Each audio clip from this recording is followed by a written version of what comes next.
Hey, welcome back to the Guillemot Kayaks workshop. I'm Nick Schade.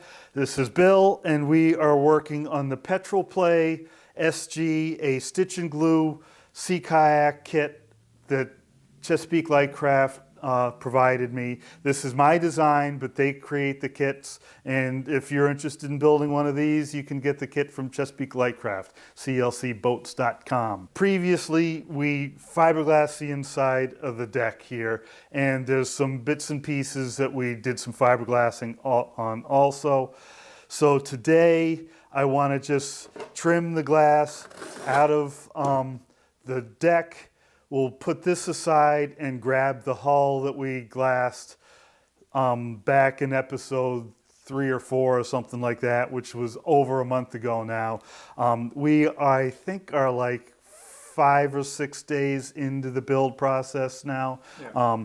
It's been months since we started, but as far as the actual time in the shop, it hasn't been all that long yet. We will, again, trim the glass on the edge of the deck here, trim the holes where the hatches and cockpit are, then move this aside and grab the hull and glass the exterior of the hull. Before glassing the exterior of the hull, we are going to take and clean up the chines, the joints between the panels.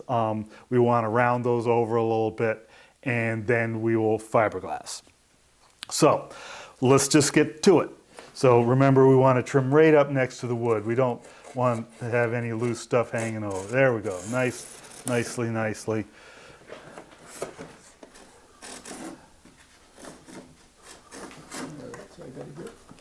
So yeah, don't worry about cutting into the wood a little bit. No. You know, you don't want to take big chunks out, but we're running the edge of that blade right up against the wood. There it goes. No, I just wasn't using enough force. Got to put a little elbow on it. Yeah, it really shouldn't take force. It's getting the angle on it. There you see? Yeah. That was no force at all, right? There we go.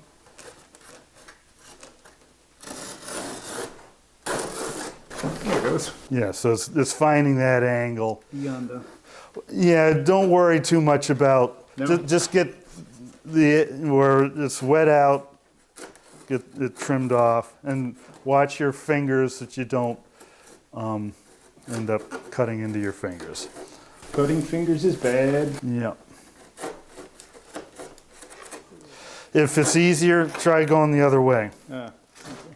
It's a little bumpy. Yeah, there's some drips in the epoxy here. You're not worried about getting too close right now? Well, yeah, you know, eventually we want to get nice and close.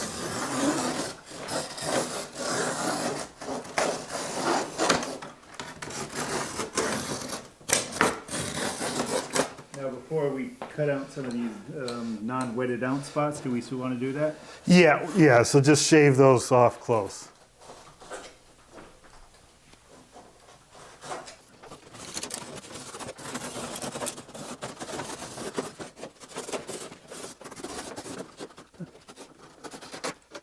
All right, and then the holes here.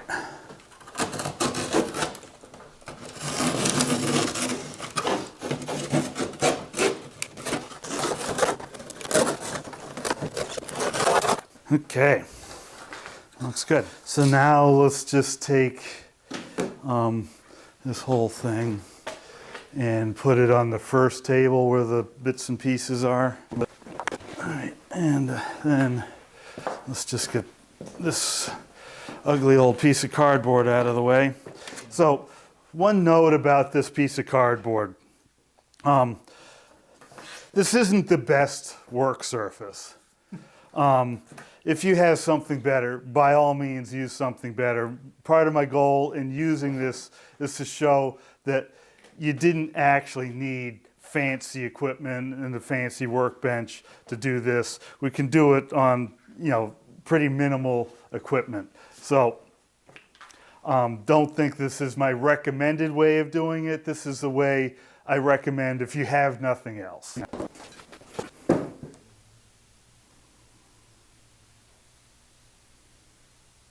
Okay, so this hull looks great. I'll do some close-ups of some of the seams to show you what they should look like.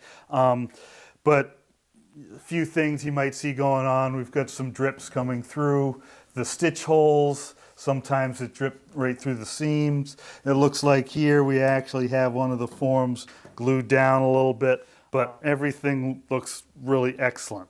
So the first thing we want to do at this point is we've got all these forms on here. We're kind of done with those. So we've got the copper wires here. We can just clip that copper wire and take the form off.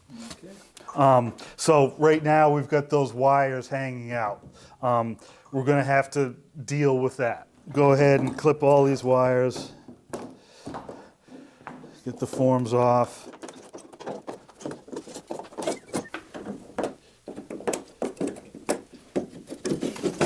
So here's the puzzle joints on the bottom.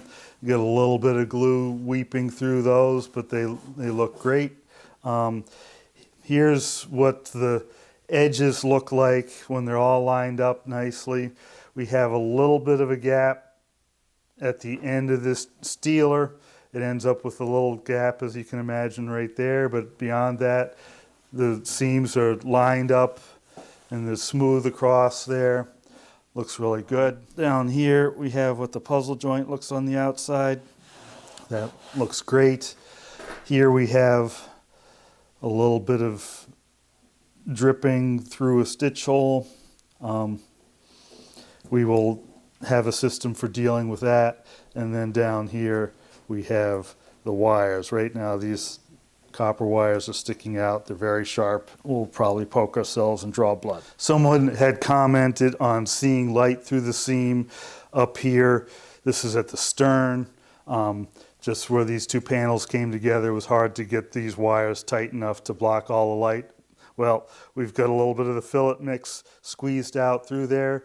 We'll end up removing that. Obviously, no more lights coming through that. The other thing we're going to do is ease these corners on the chines and the keel line. We want to, basically any really sharp edge has two problems. Fiberglass doesn't like to wrap around it, and the sharper the edge is, the more likely it is to, when you hit something, that you'll break that edge or mangle it. So by softening that corner a little bit, you actually make the boat stronger and less prone to damage. We've got the chines and the keel line, and then up here at the stem, we've got a little bit of separation between these two panels where the bevel was. We're going to end up planing and sanding that down nice and smooth and put a nice radius on all of that. So here we have the wires that we're holding the forms on. I should get a shot from the inside showing what that wire looks on the inside. Basically, it's barely visible. There's a couple solutions we could do here. We could heat this wire up and take a pair of pliers and try and pull it through, but I end up typically just cutting them off and making them flush to the surface. So my process for that, pair of wire cutters, just cut them off fairly flush. All right, so we have the wires right there. Now I want to file these smooth down flush to the surface. If I started working on this right now, I'd end up chewing up the plywood all the way around, and that would be ugly. So I'm going to take a piece of masking tape, just put it down over those wires and punch them through so the wires stick through. This is just a standard 4-in-hand shoe rasp, whatever you call it, available at any hardware store. This is a crusty old one. For a little bit of more defense against chewing up the boat, you can take a little bit of masking tape, wrap it around the end, just so part of the rasp you're not paying attention to is protected from doing damage. Then we'll just get down here.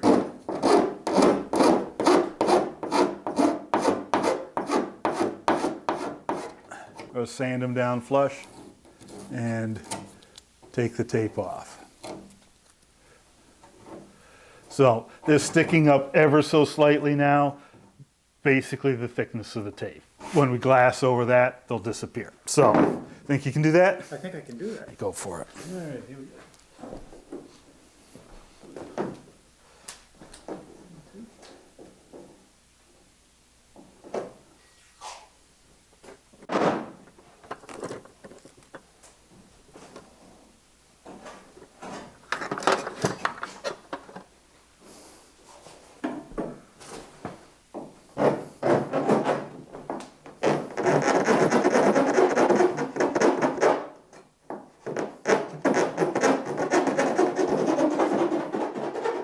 So one thing to think about with that rasp, which way does it cut? Right, so when you're pushing it, it cuts, right? That makes sense? Yeah. Yeah, you feel that on the plane, on the rasp?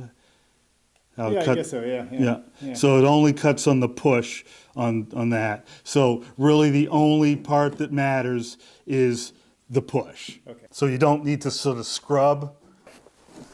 So how's that feel? Yeah, like you said, just. Yeah, just below the surface now.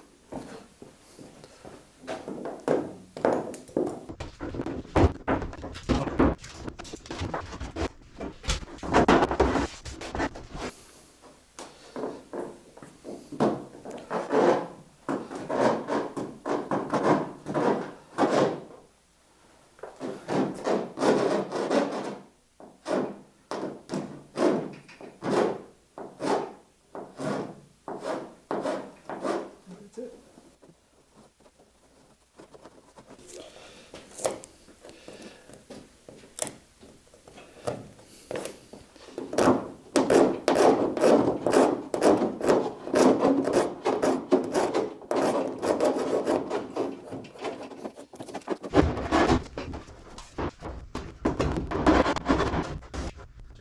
Now we sort of have the drips. So along this edge, for example, we've got these drips of epoxy coming through. And it's sort of the same thing here. Your first inclination on a drip like this is to take a sanding block and go at it with a sanding block. But what's the problem with that?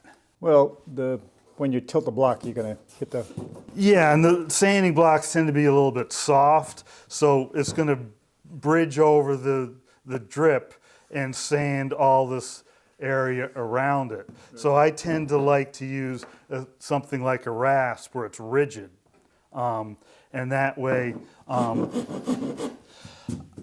just taking the high spot off. Right. And we can use that same trick with the tape to just create some protection around the drip. These 4-in-hand rasps have a fine side and a coarse side. So you can sort of get it started, get it close with the coarse side, and then when you're down pretty close,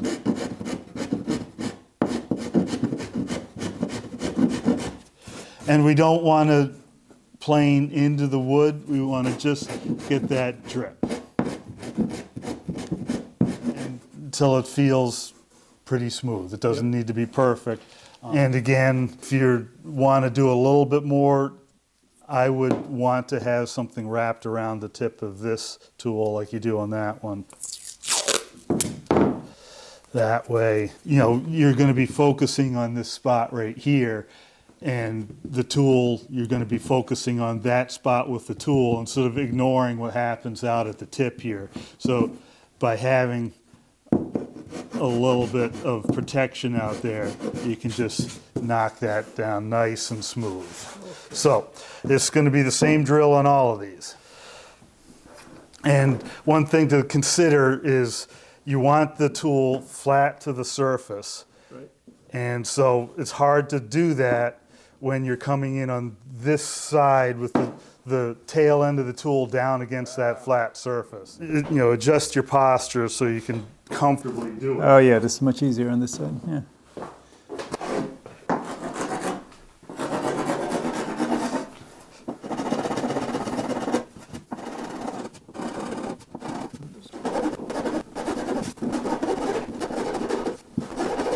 We just want to be aware of what we're cutting beyond the drip. Here, it's not a big deal because we are going to be rounding over this keel line eventually.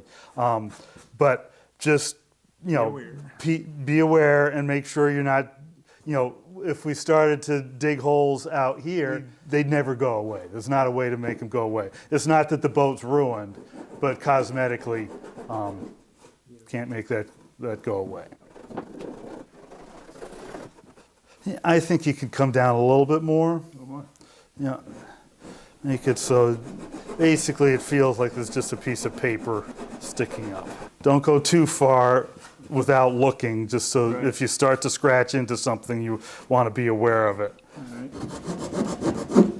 I don't know. Hard to get any further. Yeah, that's good. It takes a little bit of practice. Yeah. So you got the other side, and we'll go ahead and do all the drips on the boat.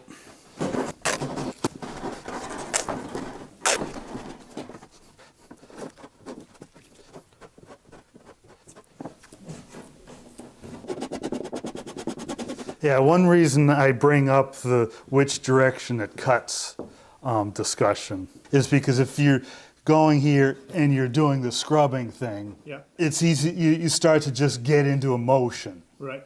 Where you want to be intentional each time. Each stroke. So by doing this, okay, I can look. Right. What do I need to do? I was noticing that. I can angle this if this is the high spot and angle it onto the spot. And if you're doing this, you don't know what's happening. You don't get any feedback. Right. So doing it on the push stroke, the way it cuts, you'll give yourself an opportunity to look at it each time and be very intentional on every time you're doing something, what exactly is it you're trying to do.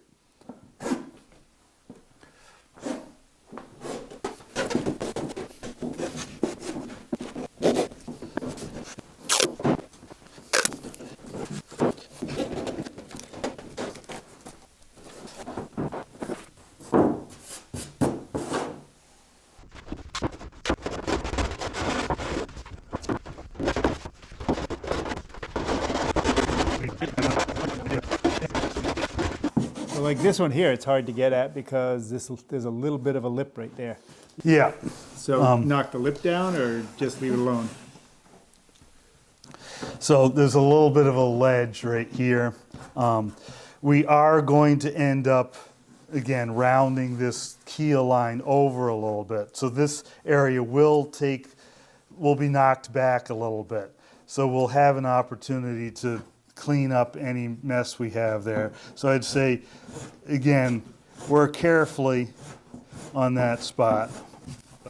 We can be a little bit more aggressive as far as hitting this edge here. And again, like I say, each stroke you do, be intentional. This is what I'm trying to remove. That's where I'm concentrating my effort. And do that until it's down pretty low. We've got some spots here that are in the middle of the surface, which are going to be harder to get down flat. Another tool we can use a little block plane. You see I'm just sort of shaving the top of that off. And not making big strokes at all, just starting and ending right at the Yeah, bottom. I'm pairing it. Yeah. I'm getting up against the glue and then, intentionally slicing through that. So I'm not doing a motion, I'm doing a task. Which, it's sort of easy to get in the mode of, okay, sanding is this, planing is this. Right. When you're just using this more like a knife. Right, this is a knife and a nice holder, so I can use that to get in right there and shave the top off. See, if I were to use this tool right now, I'd need to hold it fairly flat here, and the teeth on this end stick down a lot farther than the teeth at this end. So if I'm concentrating up here while I'm doing it, I'm probably scratching back here. We'll work on that some more, but there's something to think about.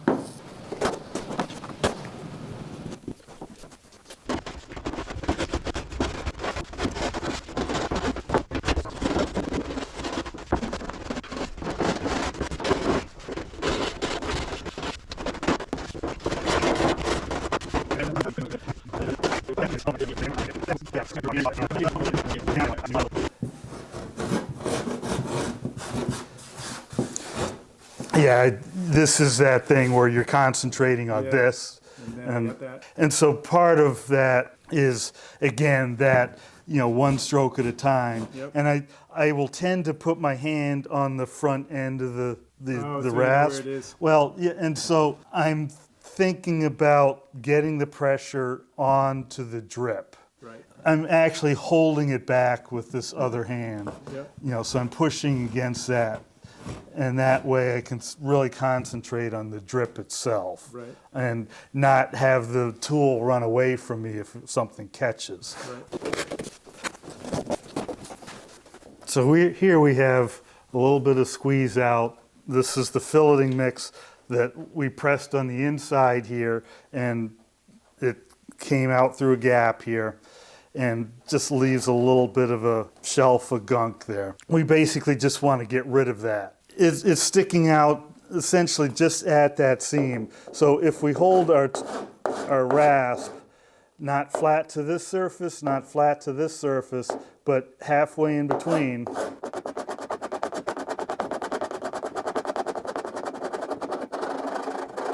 all right, so now I've brought that down tight to the seam, and there's a little bit of stuff left over, but we're going to come back and do all these seams to round them over a little bit. But that just knocks that little shelf down and in a separate operation. So we can do the same thing over here on this side.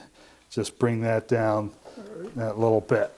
So again, not flat to one surface or flat to the other surface, but halfway in between.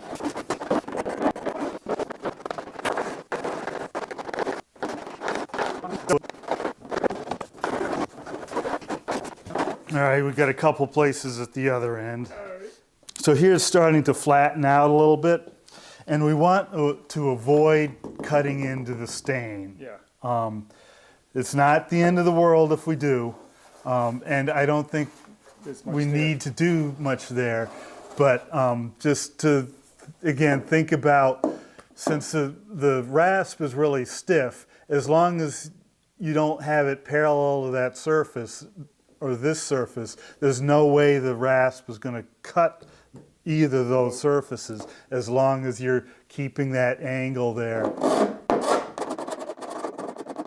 There's not a lot there. There's a couple of drips here we can touch briefly, but we're looking good.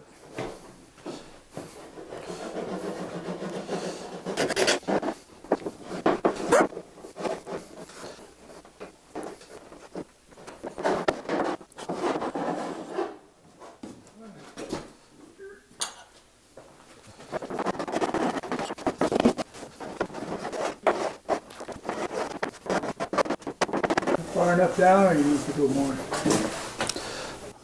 Yeah, let's bring that down some more if we can. A little more. Sometimes it's an angle thing. I don't know if we can get in from here, going this direction. And so instead of going purely across, I can sort of glide down that seam a little bit. All right. And again, I'm trying to keep it so I'm not flat on either surface. And the seam rolls a little bit as we move down the length. We're starting to get some scratches on there from going across it. So I think we'll stop right there.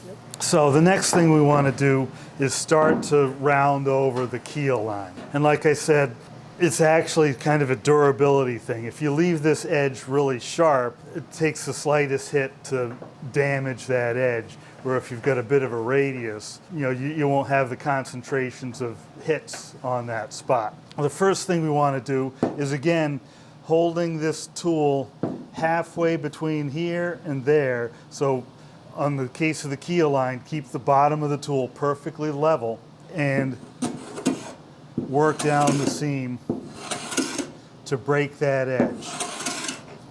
If you're using a block plane, we want to make a pretty fine cut. Generally what people do, they think that they need to make it's not cutting for them, so they take the blade and they crank it out and make it cut deeper. If you're having trouble with it cutting, chances are the plane is dull. Sharpen it. If you haven't sharpened it today, it's probably dull. If you haven't sharpened it this week, it's very likely dull. If you've never sharpened it at all, it is dull, guaranteed. If you bought it yesterday and you haven't sharpened it and it's a plane like this, it's dull. It needs to be sharpened. I won't go into sharpening, but there's plenty of YouTube videos on that. You want a sharp tool to make this anything resembling fun. So in this process, we're going to plane it down until the width of the flat spot we're creating here, this flat spot right here, is about 1/4 inch, something like 6 millimeters. So we're going to do the whole seam so we get a 1/4 inch wide flat spot right there at that seam. Do the whole seam like that. Then once you've got that 1/4 inch, you can take and slightly angle. So this was halfway between this angle and this angle. We want to make the next one halfway between that flat spot and the panel next to it. We never want to stick the plane down flat against the panel because we will start gouging into the whole panel. So we're going to keep the edge up off that panel and just knock the corner on either side to make a nice radius there. And these drips are going to be a little bit in the way. Let's not worry about those. We're just going to try and make this spot there 1/4 inch wide. And that we might start getting into some epoxy and so forth when we do that. So now that spot there, about 1/4 inch wide, and generally we'll do the whole length of the seam and then come by and just a couple strokes to knock the corner off that. And so we have a nice radius there. Oh yeah, it's no radius. Yeah. And the most sensitive tool you have to know if this is good is your hand. So if I run across here, it feels smooth. If I run across here, I have a definite edge right there on that flat spot I was making. Up here, it's quite sharp. So we'll do the whole bottom seam that way, and then we'll talk about the side seams. Talk quickly about planes here. I've had this plane for probably 40 years. It's a Stanley low-angle block plane with an adjustable mouth. You can still buy these. They're not quite as good as they were made 40 years ago. I'm not sure what the price of these are, and they're probably in the $40, $50 range, something like that. Plane like this is also made by Stanley. I bought this maybe 5 years ago for $8. Maybe with inflation it's $10 now. It's a piece of crap, but if you sharpen it and get it well adjusted, it'll do the job. It's not sharp when you bought it, and it's not adjusted when you bought it. You want to set it up so it's taking a fairly shallow cut, which that is too deep. And the reason this is so cheap is it's hard to adjust. So I want to back the blade off, so I got to undo the thumb screw here, then ease the blade back ever so slightly, tighten the thumb screw, and now it's not cutting enough. It's a little bit of a dance to get it so it's just cutting barely. All right. So you see the shavings I'm making, they're quite fine, and that will work. Again, we're holding it flat until we've got that 1/4 inch wide spot there. But this tool will do the job, but don't think it's going to do the job straight out of the box. You've got to sharpen it and spend some time adjusting it until it's right. All right, so let's go ahead and get that whole seam. We're just going to go down the keel line for now, making a 1/4 inch wide flat spot straight down the keel line. far forward on this bow should I? We'll go all the way until it starts to really drop off. Okay. We'll end up doing the ends as a separate operation.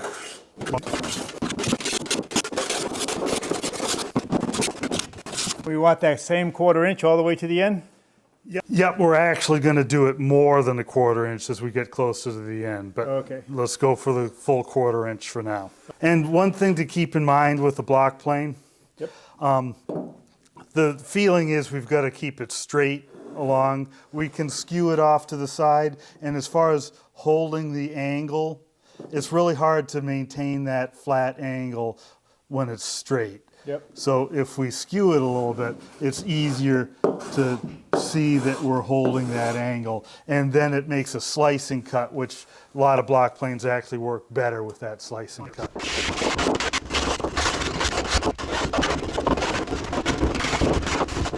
All right, I'm not sure how far down you want to go right there. Yeah, it's enough for now. Okay. All right, and then we just knock that corner off, Yep.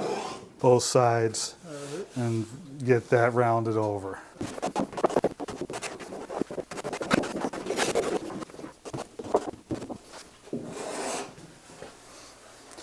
Yeah, that's good for now. Good. Yeah. Okay, so the next operation is the chimes, which is essentially the exact same thing we just did, but now instead of having the plane horizontal, we need to think more about halfway between the two panels. Again, we're going to try for like a 1/4 inch wide, and now we're getting into our stain. Right. So we need to be more aware of what we're doing to that. We have a fairly easy situation right here. It goes from the light to the dark. Yep. So if we end up planing away a little bit of the dark, and we make that a nice even straight line along there,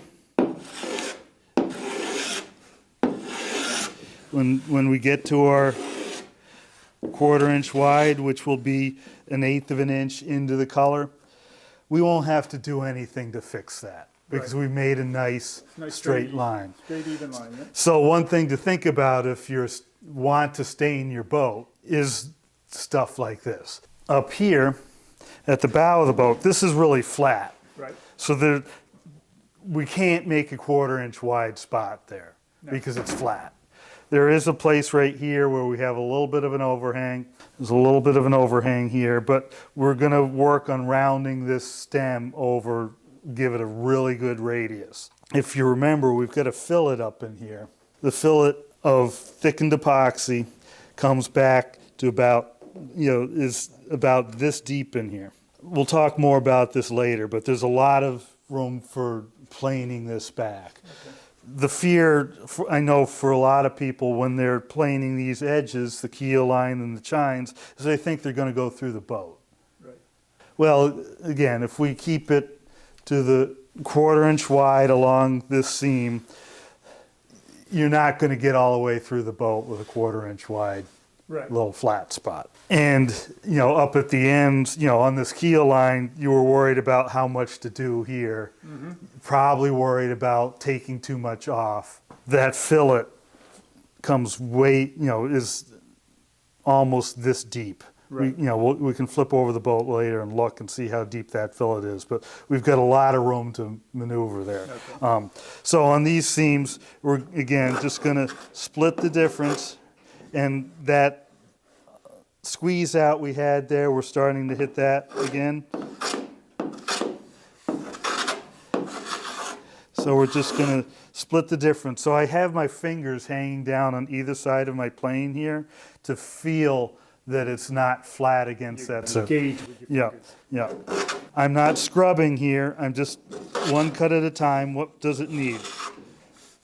And that feels good. And we're looking for a smooth seam there. That 1/4 inch wide is probably a good guideline, but if it feels smooth, it is smooth.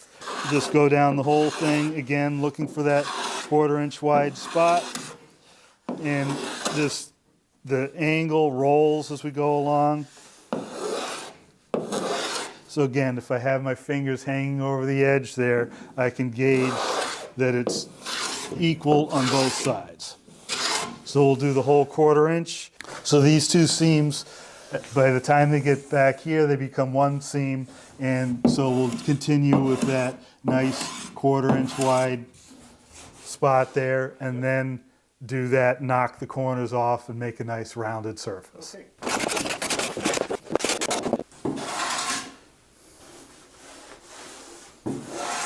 Yeah, it really doesn't take much wood. You're not taking a whole lot of wood off there. It's a fairly smooth curve already.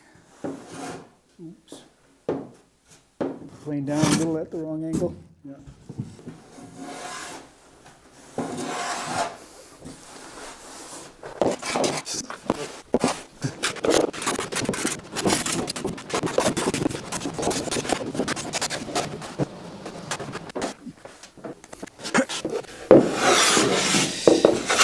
Very satisfying about using a plane, isn't it? Yeah.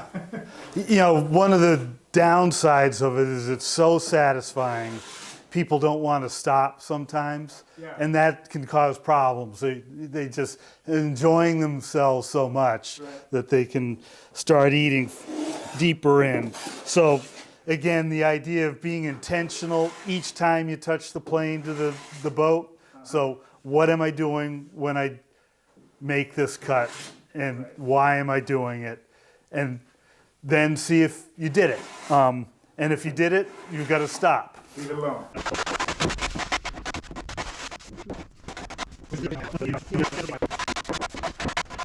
All right, let's break for lunch. So after lunch, we'll work some more on the stems here. We'll be fairly aggressive on the stems. Then we can decide, even on the keel line back here, how much do we want to take off? Again, the more you abuse the boat, probably the more you want to take off.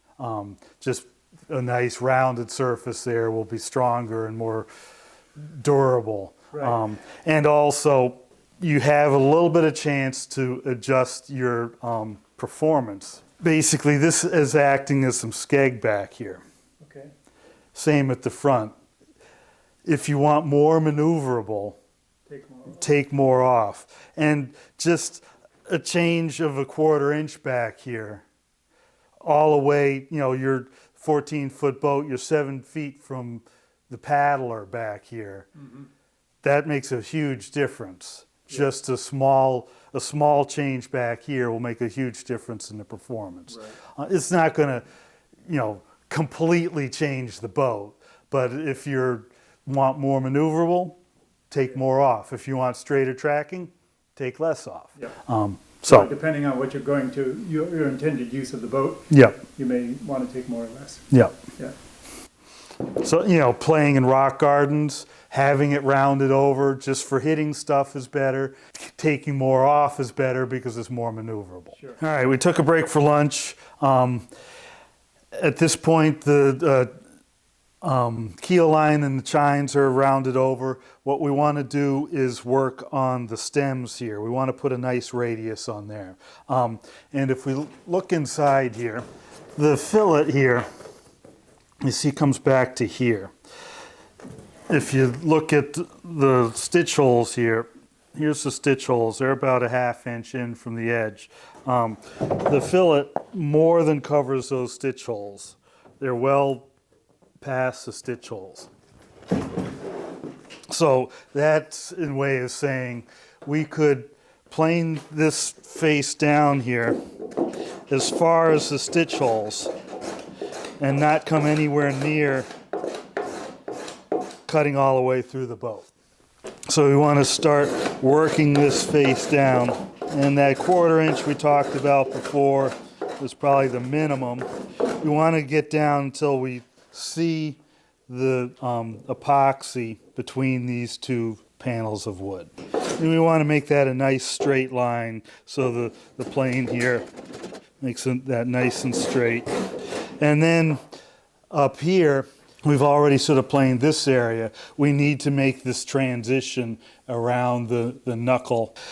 You could try to hold the plane all the way around, but it's hard to keep it engaged. So I will tend to make a flat spot, then make another flat spot and another one. And sort of like we made the 1/4 inch wide here and then knocked the corners off, we're kind of doing the same thing here, is making a flat spot and then knocking the corners off between those various flat spots. We have a little bit of a gap where the filleting mix didn't fill all the way in there, and we have a little bit of an overhang here, particularly on this side. So we want to start knocking that down, make it even with the surface. We may end up cutting into the veneers there and get a little bit of a discoloration. But again, we want to hold this tool so we're kind of splitting the difference between this face and this face, and just make that nice and smooth on both sides. And then continue working on that, trying to make a nice sort of sweet curve, transitioning from the keel line here down to the stem. And you see here the stitch holes, they're still nearly a 1/2 inch away from where we've cut. So we have room to go. For the ease of fiberglassing, it does help to have a real big radius there. It lets the fiberglass wrap more easily. I'm finding places where the fillet we put in there has left a gap, the plywood. I'm cutting it down so I get to that fillet. Don't have to go that deep. We could come back in later, put a little bit more fillet from this side, but we have enough material here that we can carve into that a bit. So again, I'm trying to make a nice sweet curve here, and right now there's a little bit of a knuckle right there. And that's looking good. Once we have sort of that shape, we can now start knocking the corners off this to get that radius around that stem. And again, run your hand over it, feel for rough spots. And that's the idea for the stems. This is still a little sharp there. I'm going to knock it down some more. Make it a little bit more maneuverable as well. And then we'll sand that. That's the basic idea. You want to do that on the pointy end? Sure. We want to just make a nice straight line down here first. I'd sort of just go straight line from here all the way to the end. Then we can work on refining that. And so I hold it square to the line of the boat, but you can skew it. But we want that flat spot kind of square.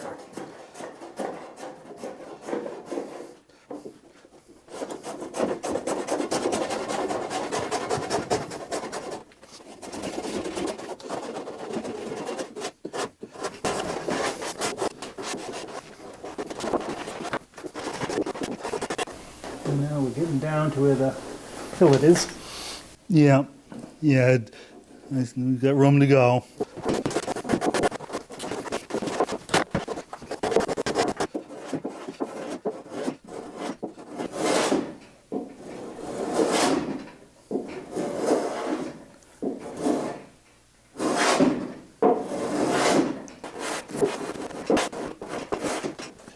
More.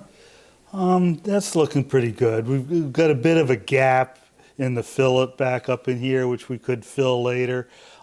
Let's work on Getting the blending this keel line down into that. I think we could remove some more material here. It's pretty fine up here. Okay. So start there and then hack away at it a bit.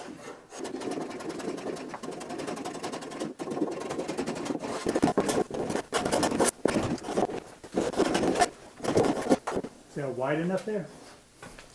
Or would you have it wider? I'd go a little bit wider. Basically, we're to the point where we see the full width of both pieces of plywood. Here they're touching. Here we're seeing a little bit of the fillet. Here we're starting to see a little bit of where the fillet should be. Let's get a good view with the fillet in there. Okay. And again, the rounder this is, the more durable it will be. The stitch holes here are well buried in the fillet on the inside, so we have plenty of room to cut into this before we're anywhere near cutting through the boat.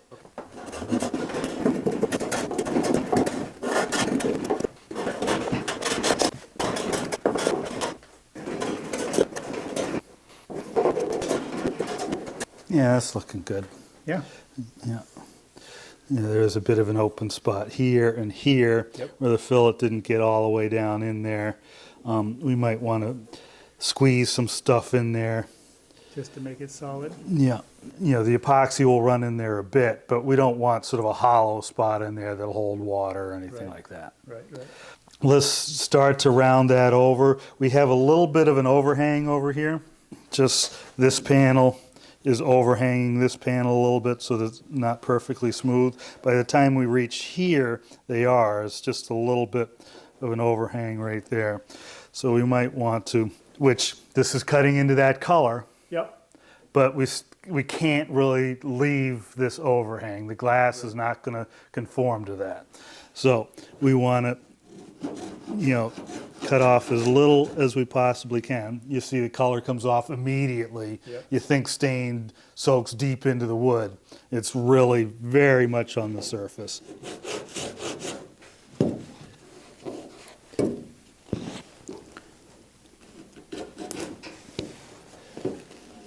And maybe we'll hit that with a little bit of sanding because this plane doesn't quite reach in there.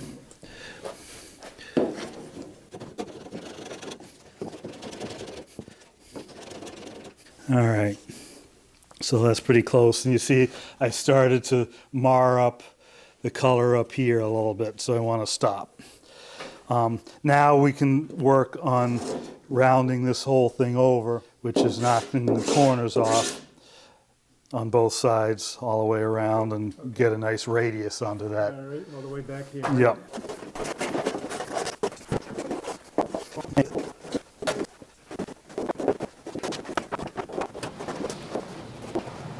A little too far up there. That's all right.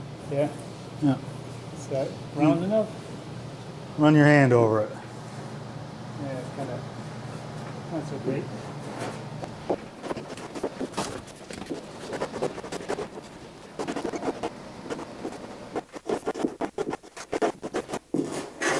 What do you think?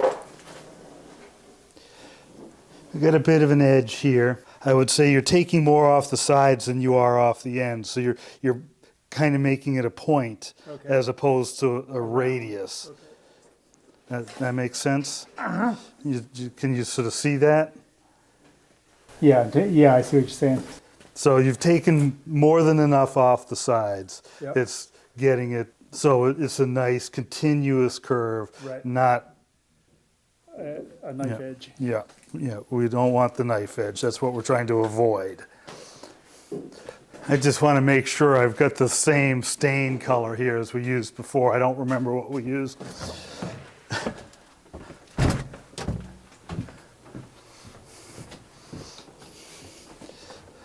Had to go watch the video. So I found light brown mahogany, but we used medium brown mahogany. Let's see if I can find the medium brown mahogany. I actually marked the bottle. All right, where are we at? Yeah, take a look. See what you think. Yeah, let's hit that with, well, there's a little bit of an edge. You feel right here? Oh, yeah, yeah. Feel it now? Uh-huh. So it's never about removing a lot of wood. Okay. You know, it's about just removing the wood that needs to be removed to get the shape we're looking for. Okay. So there's a pretty deep gap in here. Just that's a matter of pushing the fillet mix well down in there when we were working on the inside. So I'm going to go ahead and whack it down until we're hitting the fillet in there.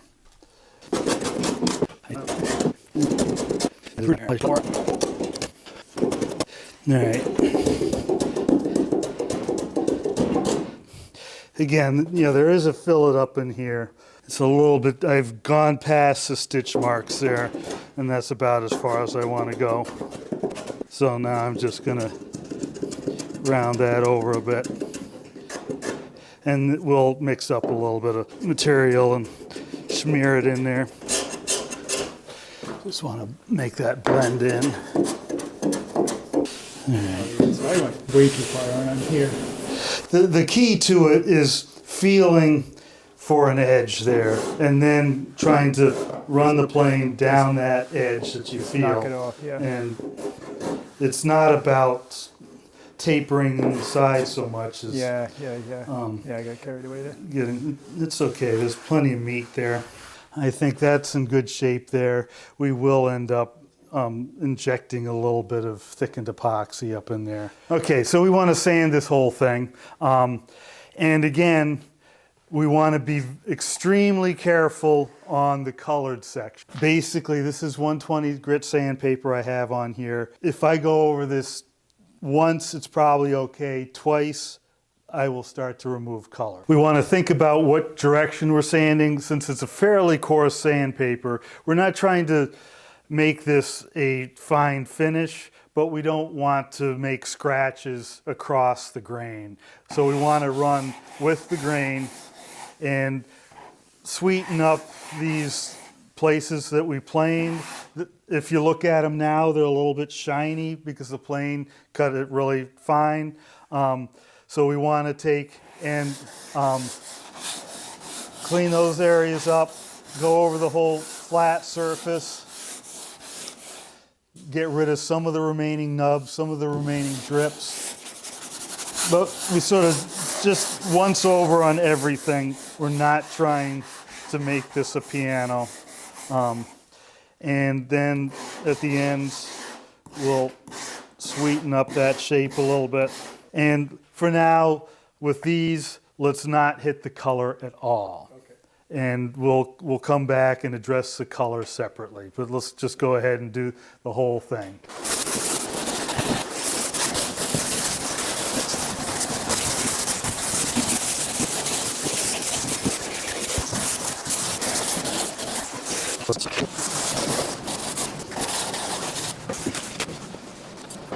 Yeah, so running our hand over things here, just to feel for any sort of sharp spots, any rough spots, is a good strategy. Why don't we take now and vacuum off the dust.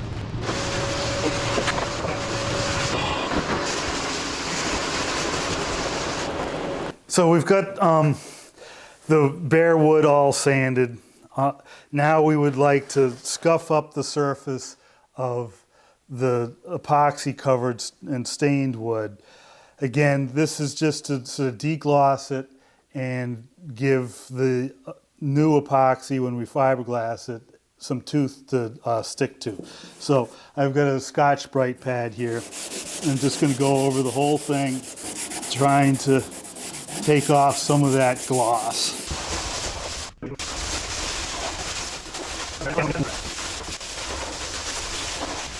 So that does a pretty good job of taking the gloss off of there.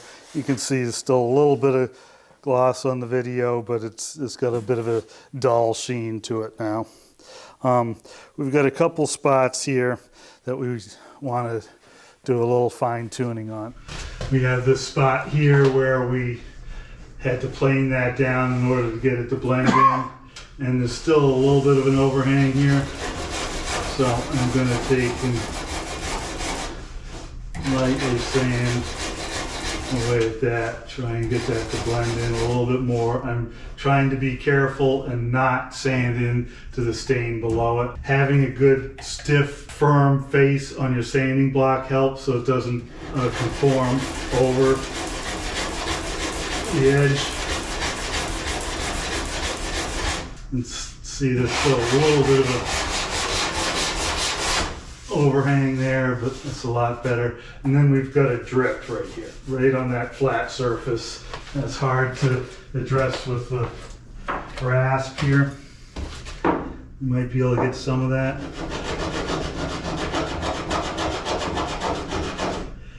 Being very careful not to score up this area here. So let's protect that a lot. You see I'm tending to hit there, so I have a little scraper here. See if I can come up that drip. Want to be careful. If I end up hopping off the end of the drip there, I'll end up gouging into the wood. So I want to hold back so I'm not just dropping off that end. I'm not going to make it perfect. The glass will go over it. Just make it so there's not an obvious bump there. So, we've taken the stain off there. We want to fix that. We have an aesthetic choice here. We've taken the stain all off the stem here. If we had a really nice crisp line here, we could just say that looks cool. Yeah. And so it's a decision we have to make. How cool do we think it looks? Since we have this patch here, I'd say let's re-stain that whole area. Just do the whole thing. Yeah. So we need to differentiate between the places where we've sanded the stain completely off, and these light spots where it looks lighter because we've sanded into the epoxy. Because you might think, okay, this is light here, we want to darken it, but there's plenty of stain there. It's under the epoxy. Right. If we add more stain, then we make a dark spot there. Right. So we want to just touch the area where it needs retouching, but not beyond it. So we want to restain this area. So we could take and just soak a rag like last time and use that to wet it out. You know, if I spread stain beyond this light edge, I will get a dark spot there. I want to pretty much just put the stain where it's needed. So to do that, I like a little brush. And my brush of choice for stain is just a Q-tip. So I'm going to take and apply the stain just where it's needed, and then wipe off the excess. And it may end up looking a little bit lighter. It's important to remember that we don't have epoxy over this. So the epoxy makes it appear darker. So it should look a little lighter when there's no epoxy over it.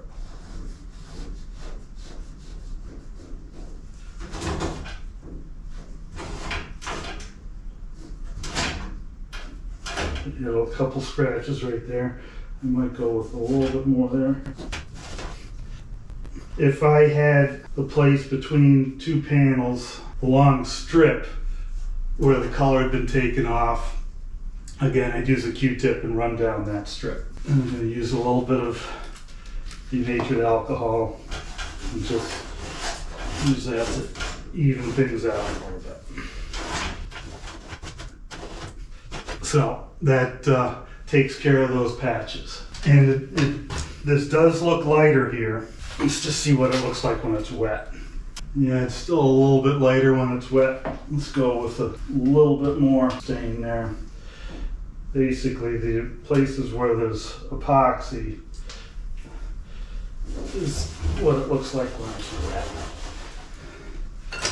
All right, so, you know, it's hard to make that spot disappear completely. So we do our best when we're assembling the plywood panels back in day 1 or 2 to make sure there's no overhangs there. So all that time we spent feeling those edges and trying to line things. Part of what we were trying to do is eliminate the need to do a patch right there. Right. Yep. That said, if we had chosen to stain the whole hull, all the panels, and then we went and sanded them to round them over, we are going to end up with a light stripe on each one. Right. So you have to go through and touch them up. Right. So when you're choosing your staining pattern, that's something to think about. That's How much you want to go through and patch that up. Yep. So that is the process of patching up the stain. So I think I'll call that an episode. We spent a couple hours this morning just getting the hull ready to be fiberglassed. In the next episode, we'll finish up the fiberglassing, starting out with filling up the stems, the gaps in the stems, and then going ahead and doing the fiberglassing. That won't take too long. It'll probably be a shorter episode, but this episode's getting pretty long. So I think this series working with Bill is working out well. Having him here working on the boat has helped me sort of address what I think might be some of your concerns by seeing what his concerns are. And I hope it's working out well for you. So if you're enjoying this series and want to see more of this content, hit notifications. That will let you know when the next episode comes out. I'm putting them out once a week approximately. So once again, let's do all that YouTube stuff, notifications, subscriptions, hit like, share this video. And if you'd like to directly support, I have a Patreon site. Link will be in the description. So until the next episode, thanks for watching and happy paddling.